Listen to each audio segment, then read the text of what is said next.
नाज़रीन मेहर में रिपोर्ट करे रहे अख्तर ब्रोही मेहर में फ़ौरन जो राज बरकरार मोटरसाइकिल फुड़जी कोशिश फ़ौरन पारान गोलियूं हणी एक जने के जख्मी करे छॾियो।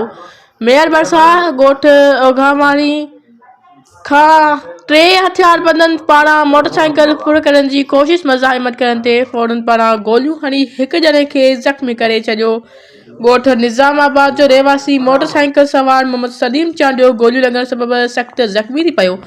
मक़ामी माण्हुनि पारां जख्मी खे गणती जोगी हालत में तालका अस्पताल आंदो वियो। जख्मी खे तिबी इमदाद ॾेई वधीक इलाज लाइ लाड़काना मुंतक़िल कयो वियो। आख़िरी इतलाउनि ताईं शाह पंजू थाणे ते को बि केस दाख़िल न थी सघियो।